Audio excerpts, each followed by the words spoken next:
L'homme qui s'est avancé dans le bureau religieux le plus puissant du monde n'est pas venu les mains vides.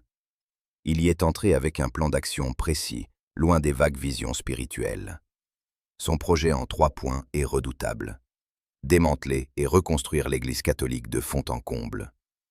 Quand la rumeur a fuité auprès des hauts dignitaires du Vatican la semaine dernière, 3 d'entre eux ont immédiatement exigé des réunions d'urgence avec leurs avocats. C'est là que tout commence. Il y a 3 jours, des sources internes ont confirmé ce que beaucoup soupçonnaient. Le pape Léon XIV suivait cette feuille de route bien avant d'être élu. Une démolition contrôlée, murmurait son entourage. Reste à savoir ce qu'il en découlera. La véritable question est de savoir ce qui survivra à cette démolition. Si vous découvrez notre travail aujourd'hui, prenez un court instant pour vous abonner et nous suivre. Ce que nous allons explorer ensemble dépasse de loin les simples gros titres des journaux. C'est l'histoire secrète de la façon dont Robert Francis Prévost est devenu le pape Léon XIV, de ses véritables intentions et des raisons pour lesquelles l'institution la plus influente de l'histoire humaine s'apprête à changer à jamais. Pour comprendre, revenons un instant en arrière, dans un passé très récent. Le 21 avril 2025, la mort du pape François a plongé le monde catholique dans un deuil et une incertitude d'une ampleur absolument inédite. Le pape François avait été une figure clivante, adoré par des centaines de millions de fidèles, mais contesté par de puissantes factions internes qui jugeaient qu'il avait trop éloigné l'Église de ses traditions. Sa disparition a laissé un deuil immense, un vide dans lequel se sont engouffrées toutes les visions opposées de l'avenir catholique. Le conclave qui a suivi fut d'une rapidité surprenante. Dès le 8 mai 2025, la fumée blanche s'élevait au-dessus de la chapelle Sixtine. Robert Francis Prévost s'est alors présenté au monde sous le nom de Léon XIV. Cet Américain, frère Augustin ayant œuvré des décennies au Pérou, parlait l'espagnol aussi bien que l'anglais. Réputé pour sa méthode discrète, il allait prouver que le calme n'exclut pas l'audace. Durant les 11 mois qui ont suivi son élection, Léon XIV a agi avec une précision chirurgicale, impressionnant les initiés autant qu'il les inquiétait. Au départ, ses pas semblaient lents et calculés. Il étudiait, écoutait et laissait l'institution respirer après les années agitées de son précurseur. Pas de grandes déclarations, des interviews mesurées, des voyages discrets. Aux yeux du monde, il passait pour un souverain pontife hésitant, cherchant ses marques. Mais cette analyse était totalement erronée. Pendant cette période de calme apparent, le nouveau pape dressait en réalité une carte des réseaux d'influence, identifiant les verrous financiers et les structures sclérosées qui ne servaient plus que leurs propres intérêts. Il ne cherchait pas ses marques, il élaborait un plan de bataille de grande envergure. Aujourd'hui, après presque un an de pontificat, Léon XIV passe enfin à l'action. Les 3 étapes majeures de sa stratégie ne relèvent pas du secret d'État. Le pape en a déjà esquissé les contours lors d'homélies ou dans des documents internes qui ont fini par circuler dans les rédactions. Cependant, la vision d'ensemble, la manière dont ces 3 piliers s'articulent et se renforcent pour créer un séisme inédit dans l'histoire moderne de l'Église, n'avait jamais été reconstituée publiquement avant notre enquête. Et le premier volet de cette offensive concerne la transparence financière absolue. Oubliez les promesses creuses de bonne conduite auxquelles le Vatican nous a habitués depuis des décennies. Nous parlons ici d'une transparence réelle, structurelle et juridiquement contraignante. Léon XIV exige un audit indépendant de chaque entité financière du Saint-Siège, y compris l'Institut pour les œuvres de religion, plus connu sous le nom de Banque du Vatican. Cet examen ne sera pas confié à des comités internes, mais à des cabinets externes, sans aucun lien avec l'Église. De plus, il veut que les résultats soient publiés en intégralité, sans aucun résumé lénifiant.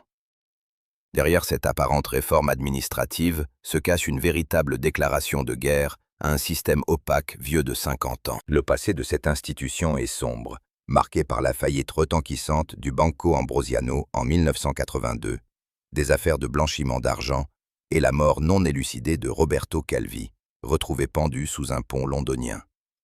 Des réformes ont souvent été promises et des audits partiels menés, mais jamais une mise à nu publique et indépendante n'a vu le jour.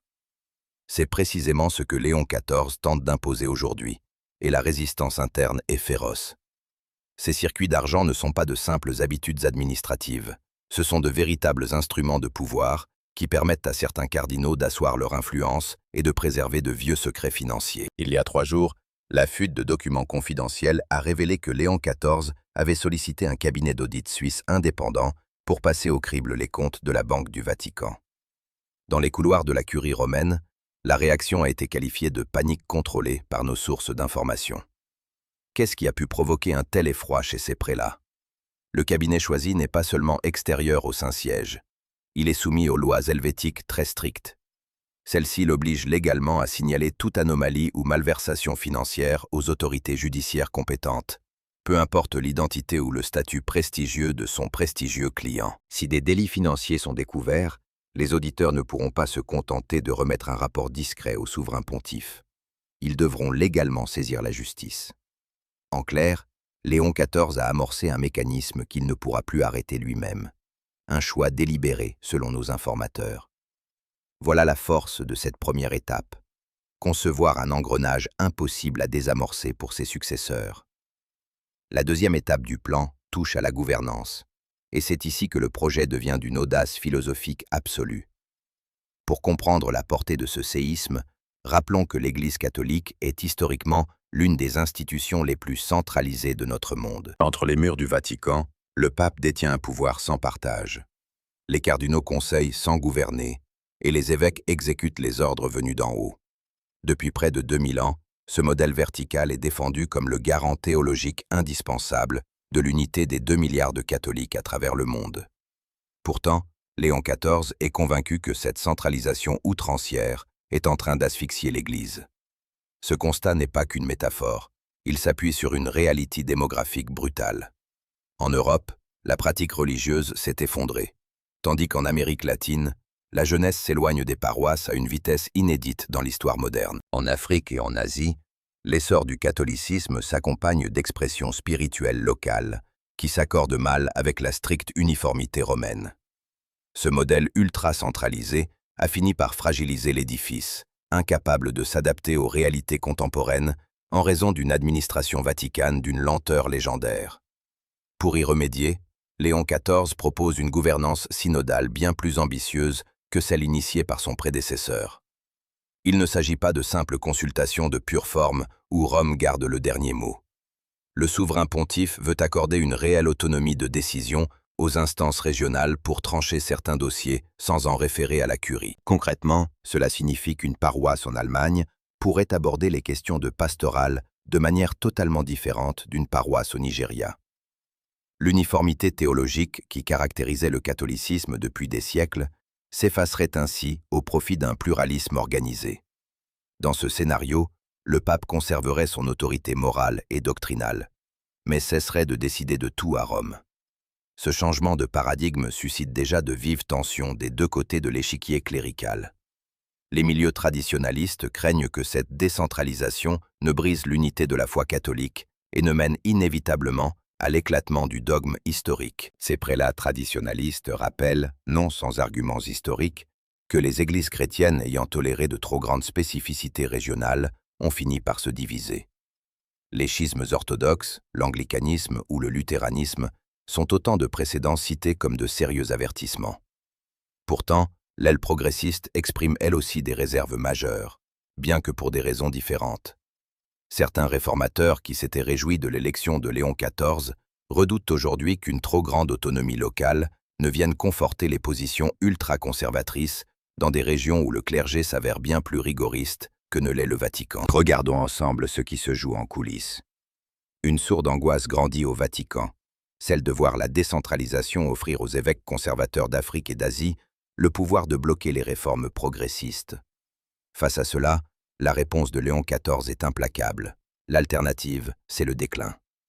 Pour lui, une église figée dans sa logique administrative s'effondrera bien avant de se réformer. Le pape accepte les risques du pluralisme, car l'uniformité est une menace existentielle. Il sait que l'institution n'a pas 50 ans pour résoudre cette crise, et peut-être même pas 20. Cette urgence absolue propulse la deuxième étape, liée à une troisième phase dont personne n'ose parler, mais que tout le monde au Saint-Siège pressent. Cette fameuse troisième étape exige un règlement de compte sans précédent avec la crise des abus sexuels, envisagé non plus comme un simple problème pastoral, mais comme une faillite structurelle exigeant des comptes au plus haut niveau. Léon XIV se montre de plus en plus explicite, en privé comme en public. Cette tragédie n'est pas le fruit de défaillances morales individuelles. Il s'agit d'un système de protection institutionnelle. Les agressions se sont répétées dans des dizaines de pays, car les structures en place avaient été conçues, par intention ou par habitude, pour préserver l'Église de toute responsabilité, plutôt que pour protéger les victimes innocentes. Pendant des décennies, le même scénario macabre s'est répété. Des évêques déplaçaient les prédateurs, des cardinaux ignoraient les rapports accablants, et les nonciatures classaient les dossiers secrets au lieu de les transmettre à la justice civile. Au-dessus de cette omerta, une culture de loyauté aveugle envers la caste cléricale a permis aux crimes les plus graves de prospérer, face à une Église officielle qui ne répondait que par le silence, les mutations et la défense juridique. Le pape François avait pourtant tenté de briser ce cycle en modifiant le droit canonique, en créant des mécanismes de contrôle pour les évêques et en rencontrant les survivants.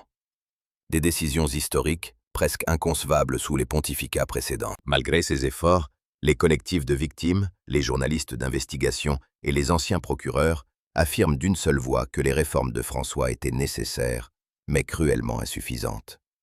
Pour eux, la responsabilité structurelle et les sanctions réelles contre les dirigeants complices sont restées lettre morte. Léon XIV veut achever ce travail. Les détails pratiques se précisent, il envisage de créer un tribunal indépendant, totalement détaché du système canonique classique. Cette instance inédite aurait le pouvoir d'enquêter et de juger les cas de dissimulation au plus haut sommet de la hiérarchie épiscopale. Un tribunal capable d'exiger la destitution de cardinaux et de rendre ses conclusions publiques. Cette révolution permettrait d'enquêter directement sur des cardinaux en exercice, de les déclarer coupables de complicité et de les démettre de leurs fonctions sans ménagement. Il ne s'agirait plus de mutation discrète, mais de révocation publique avec publication des preuves. Un tel niveau de transparence systématique est totalement inédit dans l'histoire moderne de l'Église catholique. Certes, certains cardinaux ont déjà démissionné sous la pression, mais un tribunal indépendant au verdict public changerait absolument tout. Pour les figures les plus puissantes du Vatican, la menace est désormais bien réelle. Il y a 2 jours, un haut responsable de la curie, sous couvert d'anonymat, a lâché des mots lourds de sens lors d'un entretien confidentiel. Le Saint-Père sait parfaitement qu'il se crée de redoutables ennemis, et il l'assume sans détour. Il a même précisé que ses adversaires sont précisément ceux qui auraient dû rendre des comptes depuis bien longtemps. Cette phrase choc, qui circule intensément dans les couloirs du Vatican cette semaine, résonne d'une gravité particulière. Léon XIV ne marche pas à l'aveugle. Il connaît l'histoire sanglante des réformateurs trop pressés. Il maîtrise les rouages politiques impitoyables de cette institution millénaire, capable de survivre aux empires, aux républiques et à 2 guerres mondiales en usant simplement du temps pour user ses opposants. Il n'est pas naïf. Pourtant, comme nous allons le voir, ce pape possède une arme rare, une immense crédibilité pastorale dans le Sud global, alliée à une solide formation augustinienne. Pour lui, la réforme de l'institution est un impératif théologique absolu. Sa clarté morale s'est forgée sur le terrain, en voyant la confiance des fidèles s'effondrer là où ils vivaient, au milieu de croyants trahis par leur propre hiérarchie. Il se trouvait au Pérou lors du scandale dévastateur du Sodalitium Christianae Vitae, dont le fondateur, Luis Fernando Figari, s'est rendu coupable d'abus systématiques pendant des décennies sous la protection bienveillante des autorités cléricales. Bien qu'il n'ait pas été impliqué personnellement dans ces dissimulations d'abus, Léon XIV a été le témoin direct de cette complicité silencieuse. Il a vu de ses propres yeux comment l'institution protégeait ses propres membres, une expérience qui l'a profondément et définitivement marqué. Aujourd'hui, il détient le pouvoir d'agir, et il compte bien l'utiliser. Soyons lucides, sa tâche est d'une complexité vertigineuse. Les obstacles ne sont pas simplement politiques, ils touchent à l'ADN même de l'Église. Sa structure de gouvernance n'est pas un simple organigramme d'entreprise réajustable. C'est une affirmation théologique sacrée. Le pouvoir du pape, le rôle des évêques et la curie ne sont pas de simples choix administratifs. Ces éléments de gouvernance sont intrinsèquement liés aux dogmes doctrinaux, à des siècles de droit canonique et à la définition même de l'Église. Bouleverser cette organisation ne revient pas à restructurer une multinationale. Cela exige de modifier de front des institutions, des lois et des concepts théologiques intimement imbriqués. C'est pourquoi les 3 étapes du plan de Léon XIV, déjà extrêmement ambitieuses séparément, deviennent révolutionnaires lorsqu'elles sont combinées. La transparence financière fragilise les factions vivant de l'opacité, tandis que la décentralisation de la gouvernance redistribue l'autorité loin du Vatican. Imposer une responsabilité structurelle face aux abus sexuels fait voler en éclats le rempart historique que constituait la loyauté cléricale. Ensemble, ces trois étapes ne se contentent pas de réformer l'Église. Elles redéfinissent l'exercice même du pouvoir en son sein. C'est pourquoi l'expression de « démolition contrôlée » revient sans cesse parmi les proches du dossier.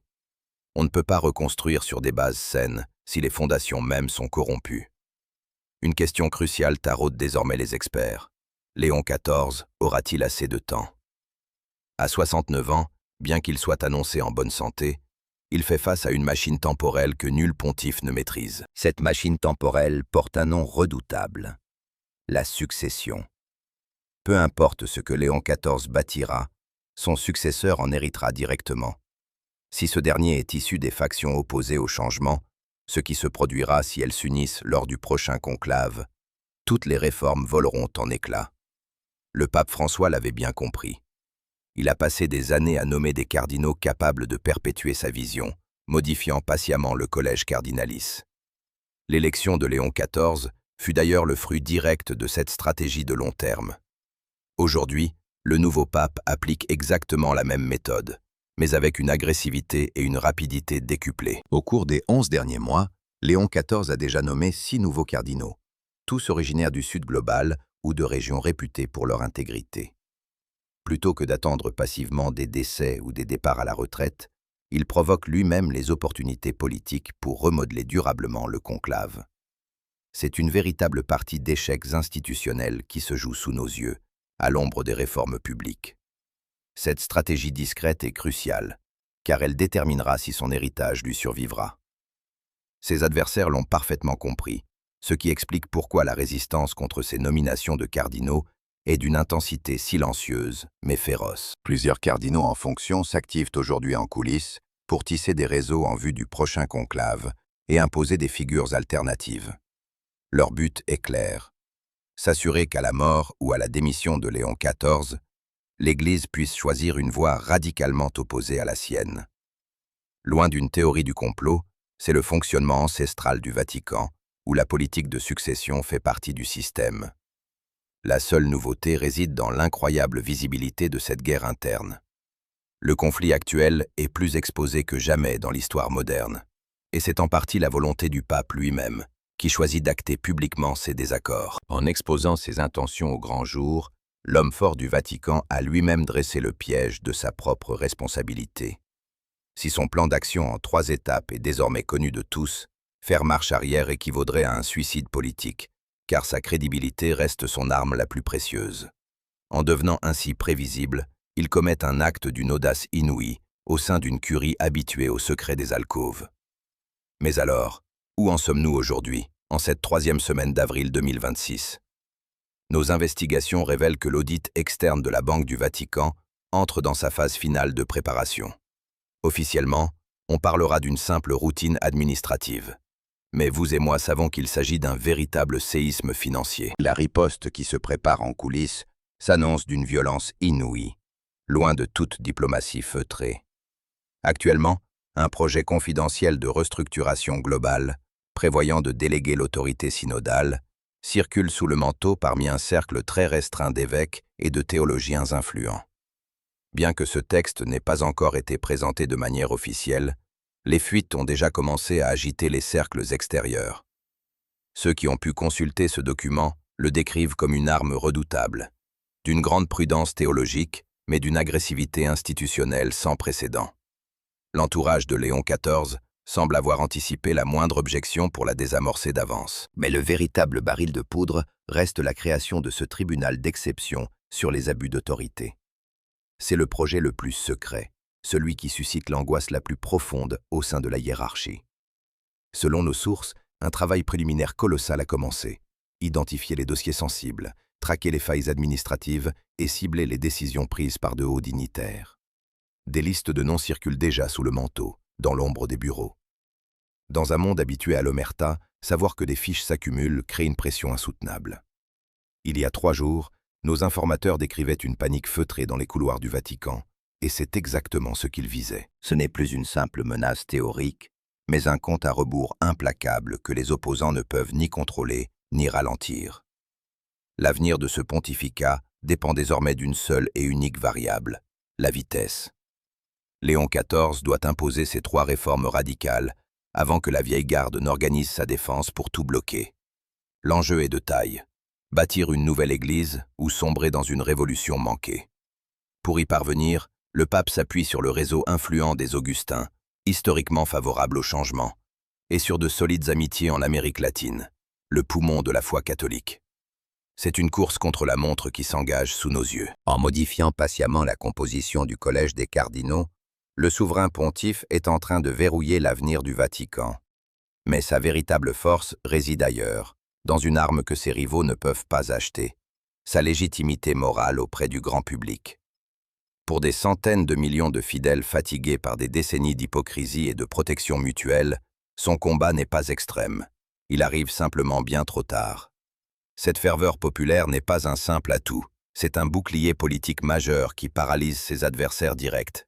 Pourtant, vous et moi savons que l'histoire de cette institution nous invite à la plus grande prudence face au changement. Depuis des siècles, la curie romaine excelle dans l'art de diluer, de retarder et d'étouffer les velléités de réforme interne. La mémoire de cette institution dépasse de loin la durée de vie d'un simple pontificat, et sa patience face aux menaces est sans limite.